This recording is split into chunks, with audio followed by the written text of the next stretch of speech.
Chief Jude could spot a woman's worth from a mile away as long as she didn't share his last name. To the world, he was a gentleman of pure gold. But behind closed doors, his tongue was a rusted blade and his wife was the only target. Jude adjusted his cufflinks, flashing a dazzling smile at the waitress who had just brought his coffee. "Keep the change, my dear. Your service is always impeccable," he said, his voice smooth as silk. The young woman beamed, practically floating away. At the office, he was the ultimate hype man. When a female colleague delivered a presentation, Jude was the first to stand up, clapping loudly. "Brilliant! A masterclass in strategy," he'd cheer. But the moment Jude stepped through his own front door, the warmth evaporated.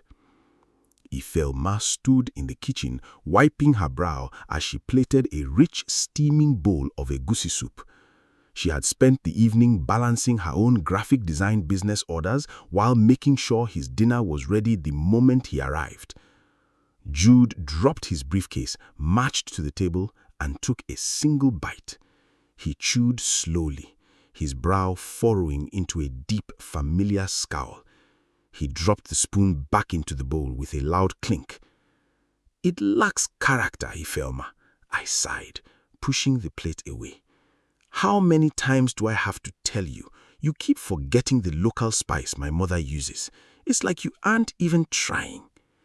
Ifeoma closed her eyes for a brief second, swallowing the lump in her throat. "I used the exact spice you asked for, Jude."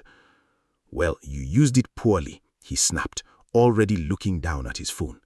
"And by the way, the gatekeeper complained that you haven't given him his allowance. You need to be more organized. This household is sleeping." The true test came on a warm Saturday night at a high-profile anniversary gala. The ballroom was alive with music, clinking glasses and laughter.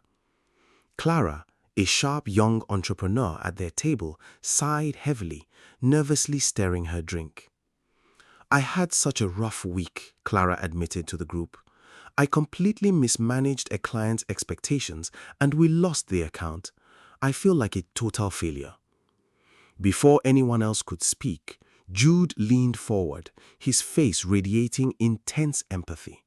He reached across the table, gently patting Clara's hand. "Clara, stop right there," Jude said, his voice commanding the table's attention. "A minor setback does not define your brilliance. You have incredible grit and a phenomenal mind.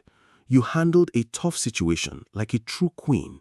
Don't let one bad day dim your light." Clara's eyes brightened, and she let out a relieved breath. "Wow, Jude, thank you." She turned to Ifeoma, smiling enviously. "Ifeoma, you are so lucky. Having a man this supportive and uplifting at home must keep you motivated every single day." The table went quiet, waiting for Ifeoma's response. 2 days ago, Ifeoma had lost a client under almost identical circumstances. Jude had spent 20 minutes pacing their living room, shouting that she lacked the basic discipline to run a business. Ifeoma didn't shrink back this time. She set her champagne glass down, the crystal tapping sharply against the glass table.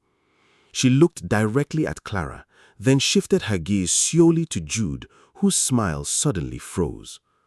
"Oh, Clara," Ifeoma said, her voice smooth, calm, and carrying across the table like a quiet thunderclap. A sharp collective intake of breath rippled through the table. Jude's face flushed a deep, angry crimson, his jaw clenching so hard a muscle twitched in his cheek. He forced a strained laugh, but the damage was done. The golden mask had cracked. The drive home was a pressure cooker. Jude gripped the steering wheel so tightly his knuckles turned white. The moment they crossed the threshold of their house, he slammed the front door shut, the glass rattling in its frame. "What the hell was that?" Jude roared, spinning around to face her, his arms flung wide. "You humiliated me in front of my peers. You tried to make me look like a monster." Ifeoma didn't flinch. She slowly unclasped her necklace, placing it deliberately on the console table. She turned to face him, her posture rigid, her eyes holding a cold, steady fire he had never seen before. "I didn't have to make you look like anything, Jude. You did that yourself," she said, her voice terrifyingly quiet compared to his shouting.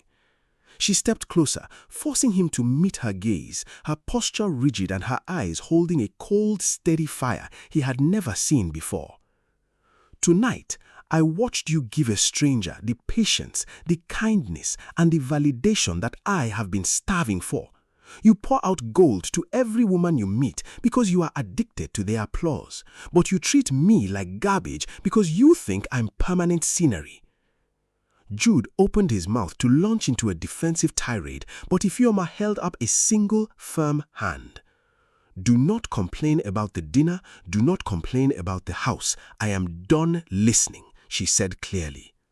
Turning on her heel, she walked up the stairs, her steps firm and rhythmic. Jude stood frozen in the center of the living room. He looked around. The house was immaculate, the lighting perfect, the atmosphere pristine, everything he usually picked apart. But for the first time in his life, he had absolutely nothing to say. The silence setting into the room was deafening, and as he stood there completely alone, he realized he had spent years throwing gold to strangers while leaving the treasure in his own home to rot. What am I even doing to myself? Treating outsiders like kings while my own house is starving. He looks up toward the stairs where Ifeoma walked up, his expression softening with determination. "No, this stops now. God forbid I destroy my own home with my own hands. From today, I will show this woman the true love and respect she deserves. It starts right now."